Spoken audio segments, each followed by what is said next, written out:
Assalamualaikum warahmatullahi wabarakatuh.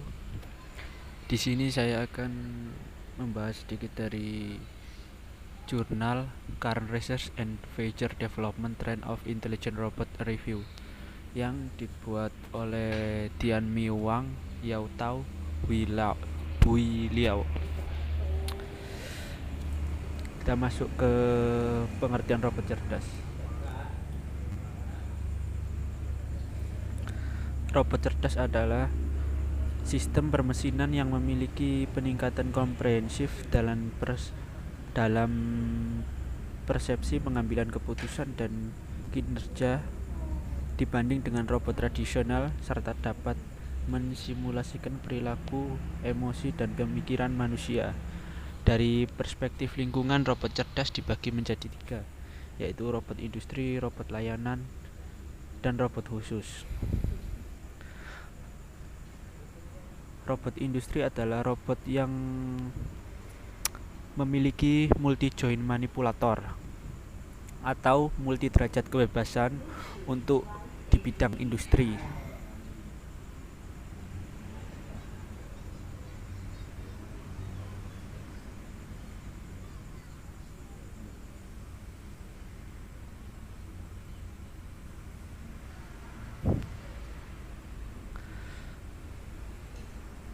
Berdasarkan model matematika dasar yang dilakukan pada sistem koordinat persegi panjang EGZ, manipulator subserial satu jenis robot industri yang masing-masing sambungannya berdiri sebagai satu unit kerja tunggal dan digerakkan oleh motor servo dan dapat mengikuti lintasan yang dapat dikontrol untuk mencapai titik manapun dalam sistem koordinat. Berikutnya, robot layanan. Robot layanan merupakan robot yang dapat melakukan tugas yang berguna untuk manusia, tapi tidak termasuk dalam robot otomasi industri. Robot layanan mungkin lingkupnya lingkup keluarga gitu. Robot khusus adalah robot yang berlaku untuk lingkungan khusus atau tingkat yang berbahaya dan keras, atau tugas yang membutuhkan presisi yang tinggi. Robot khusus ini biasanya itu seperti kayak di bidang kemiliteran, itu kayak drone itu kan termasuk robot khusus.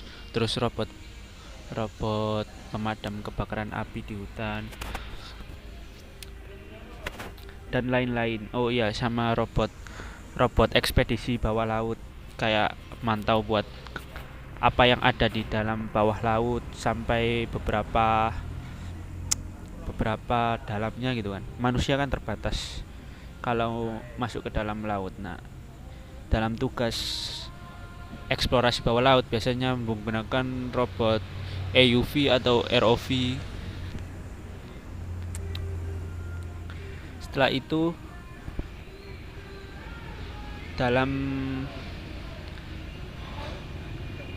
rencana pengembangan robot cerdas, negara-negara di dunia seperti Amerika dan negara-negara di Eropa, juga Jepang dan Korea memiliki rencana pengembangan robot sendiri-sendiri.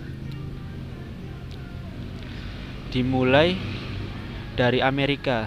Amerika mengembangkan robot yang berfokus pada sektor industri, pengembangan robot cerdas pada teknologi jaringan informasi, pengembangan robot di sektor tenaga medis keperawatan, dan pengembangan robot yang digunakan untuk kolaborasi dengan manusia atau robot dan manusia. Amerika juga merupakan negara pertama yang mengembangkan dan mempromosikan robot aplikasi. Robot aplikasi pertama kali di Amerika diterbitkan pada tahun 2013 yang menempatkan robot cerdas dan internet. Abad ke-20 pada posisi penting yang sama, versi terbaru dari peta jalan robot dikeluarkan pada tahun 2016. Pada tahun 2015 strategi baru di robot diterbitkan bertujuan untuk mengintegrasikan robot dengan teknologi komputer, big data, jaringan, dan kecerdasan buatan. Selanjutnya, rencana pengembangan robot negara Eropa.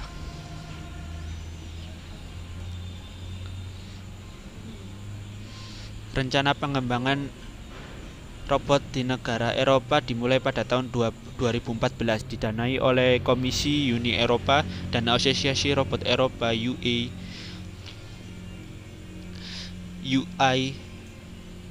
memulai rencana Research and Development Robot UA yang menjadi rencana inovasi robot swalayan non-pemerintahan terbesar di dunia dengan investasi 2,8 miliar euro hingga tahun 2020. Rencananya diharapkan dapat menciptakan 240.000 pekerja dan mengumpulkan kekuatan lebih dari 200 perusahaan dan 2.000 peneliti riset and development untuk merangsang aplikasi robot di bidang manufaktur. Fokusnya negara-negara di Eropa ini berfokus pada bidang manufaktur, pertanian, perawatan, kesehatan, transportasi, keselamatan, dan keluarga. Setelah itu rencana pengembangan robot di Jepang.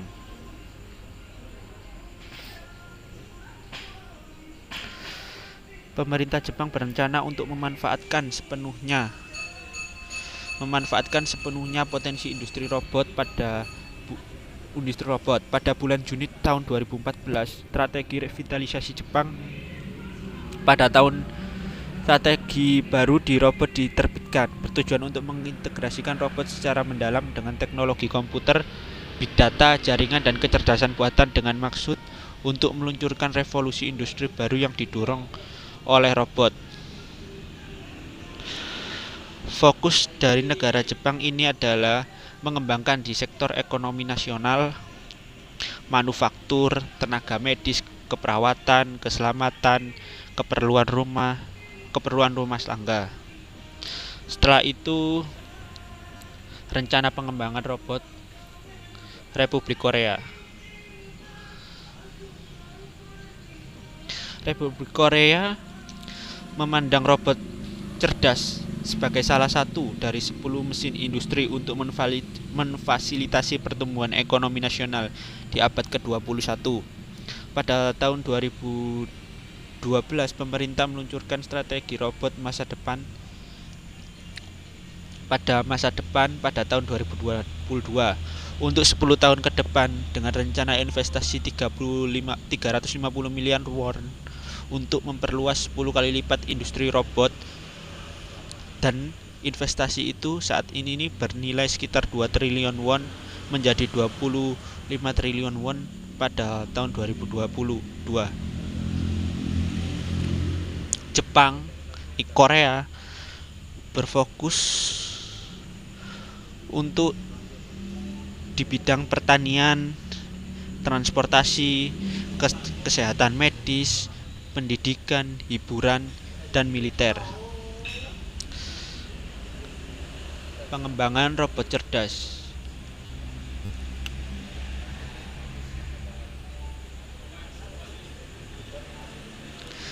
Jika dilihat dari beberapa negara yang sudah berbondong-bondong atau berlomba-lomba dalam melakukan pengembangan robot cerdas, bahwa dapat disimpulkan pengembangan robot cerdas di sektor industri, robot cerdas di sektor layanan, dan robot cerdas di sektor khusus dapat dilihat dari diagram lingkaran berikut.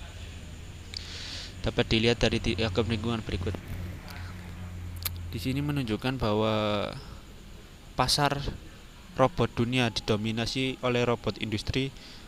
Setelah itu lebih dari 50% didominasi oleh robot industri, 25% di robot spesial, di robot khusus, dan 20%-an di robot 15% di robot pelayanan.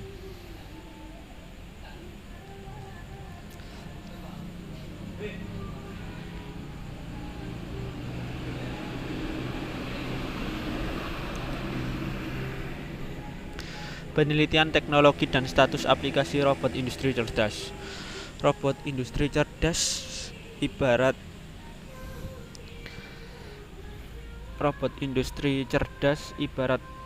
robot kolaborasi atau pendamping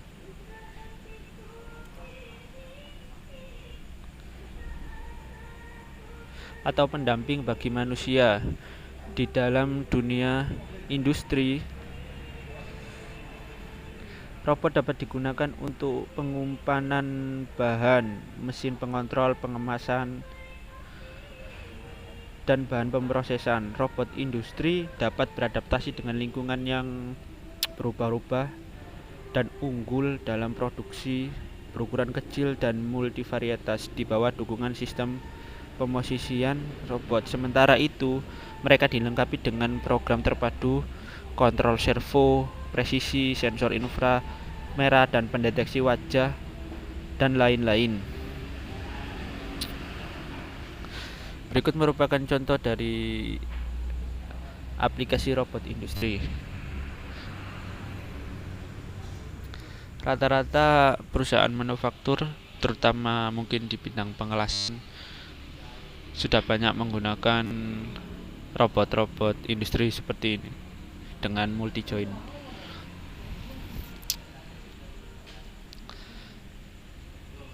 Selanjutnya ke penelitian tentang teknologi dan status aplikasi robot layanan cerdas.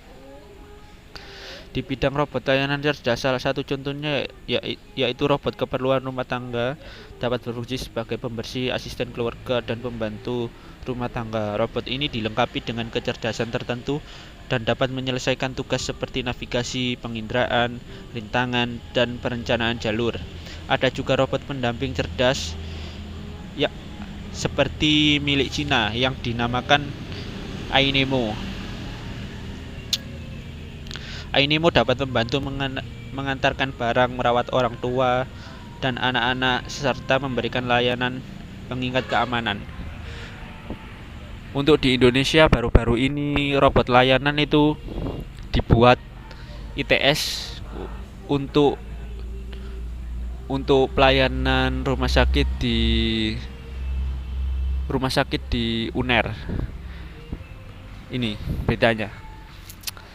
UNER membuat robot pelayan pasien COVID-19 yang dinamakan dengan Raisa.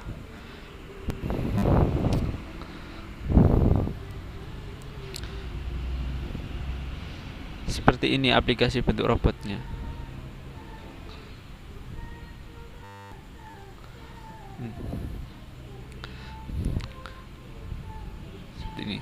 Ini nih nampan-nampan buat keperluan untuk meletakkan obat, vitamin, makanan, dan lain-lain. Robot ini juga bisa berinteraksi dengan pasien COVID. Robot ini juga sangat berguna untuk meminimalisir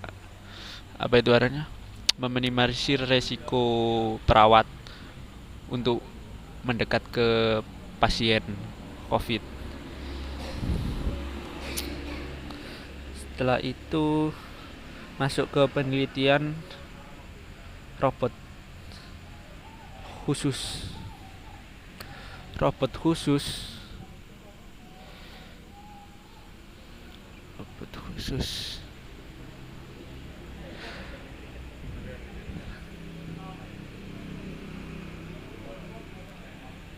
Robot khusus adalah robot yang diperlukan untuk bekerja di lingkungan yang berbahaya dan sulit. Teknologi utama yang dapat membebaskan manusia dari pekerjaan yang dilakukan seperti di luar angkasa, laut dalam, terus pekerjaan yang membutuhkan presisi tinggi. Biasanya robot ini dilengkapi dengan banyak sensor yang dapat meminimalisir keadaan dari robot tersebut. Salah satu contoh robot adalah robot Ocean One, adalah robot humanoid dari Universitas Stanford. Robot ini dilengkapi dengan banyak sensor dan kontrol dinamis dengan mengembangkan kaki ganda atlas yang kuat sehingga memiliki kemampuan penyeimbang robot. Kita coba cari contoh dari robot khusus.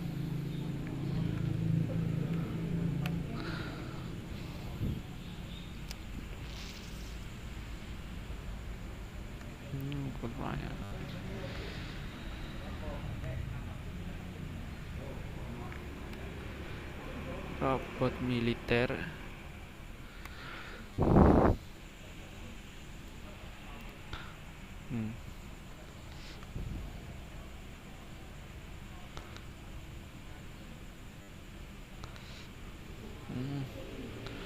Seperti ini. Ini salah satu contoh dari robot khusus di bidang militer. Coba lagi drone militer.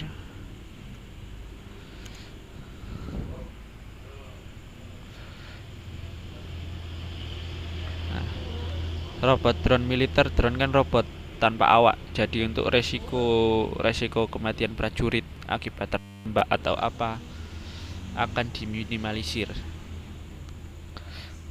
Selanjutnya robot bawah air, robot explorer,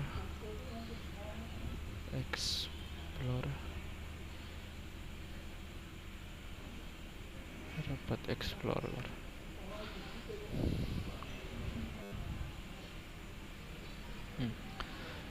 Robot explorer ini banyak kita lihat di film-film yang penjelajahan keluar angkasa. Seperti ini contoh robot explorer, robot khusus, medannya pun juga khusus yang bisa bertahan di luar angkasa. Banyak contohnya.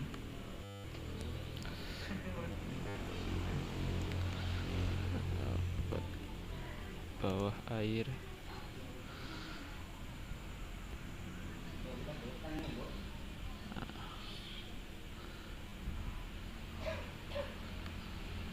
Seperti ini robot-robot bawah air untuk melakukan eksplorasi di bawah air yang tekanannya sangat tinggi. Terus habis itu robot pemadam api hutan.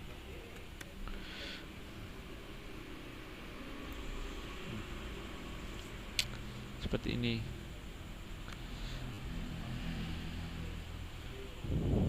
Ini robot pemadam kebakaran. Jadi untuk meminimalisir jatuhnya korban jiwa dari sisi petugas pemadam. Lanjut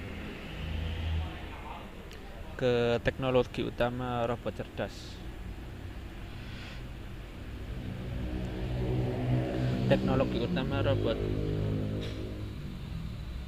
Teknologi kolaborasi robot dengan manusia atau robot kolaborasi teknologi. Kolaborasi berarti beradaptasi, artinya robot dapat memahami permintaan orang dan beradaptasi dengan orang yang gerak. Biasanya dilengkapi dengan program yang mudah supaya dapat mempelajari metode pengoperasian dan mengontrol robot dengan mudah. Yang kedua adalah robot dengan multi-agent. Robot penelitian tentang sistem robot multi-agent terutama berfokus pada aspek yang mempercepat konvergensi kontrol teknologi dan mewujudkan kontrol waktu yang terbatas. Contoh robot multi-agent itu mungkin Swarm robot.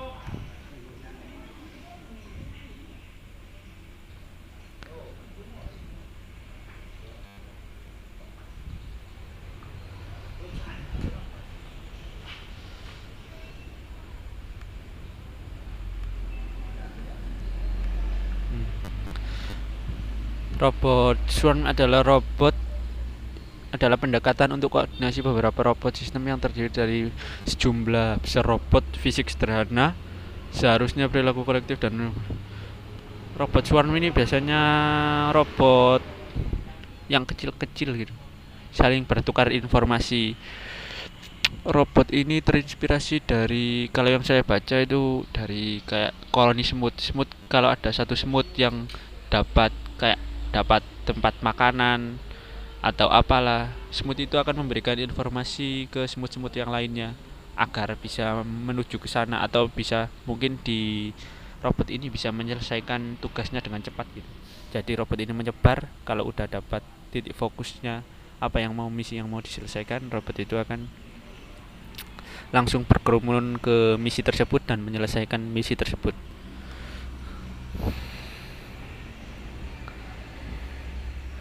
Lanjut ke teknologi navigasi otonom dan di bawah lingkungan Structural Autonomous Navigation Technology under Non-Structural Environment. Teknologi pengenalan dan pengendalian emosi buatan.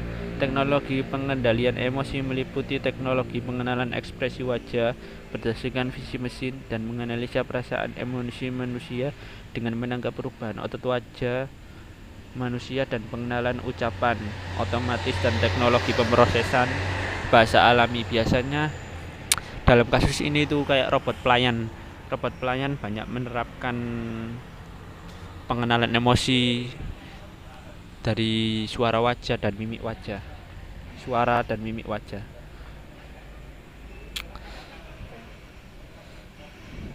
Lanjut ke BCI teknologi. BCI sendiri artinya, BCI adalah Brain Computer Interface, adalah sistem yang memungkinkan mengontrol perangkat keras menggunakan sinyal otak manusia, menggunakan metode elektroencephalography,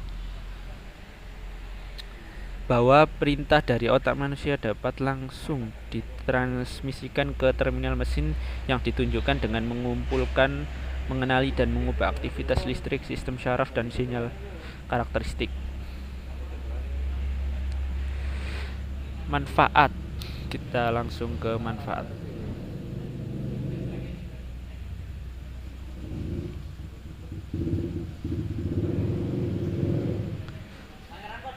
Manfaat dari robot cerdas dalam kehidupan sehari-hari dapat membebaskan tenaga kerja manusia dari tugas yang rumit. Yang kedua, dapat menaikkan taraf ekonomi pada masyarakat dan pekerjaan menjadi lebih efisien.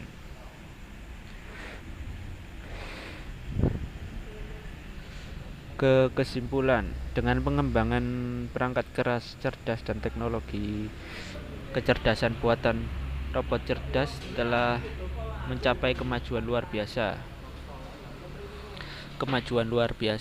dan banyak digunakan dalam robot kolektif, robot logistik, pengemudi tanpa awak dan perawatan medis, pendidikan dan hiburan. Tuntunan penggunaan yang beragam dan meningkatkan kemunculan teknologi mendorong robot untuk berkembang dengan cara yang cerdas, adaptif dan berbasis jaringan. Sekian dari saya, kurang lebihnya mohon maaf. Assalamualaikum warahmatullahi wabarakatuh.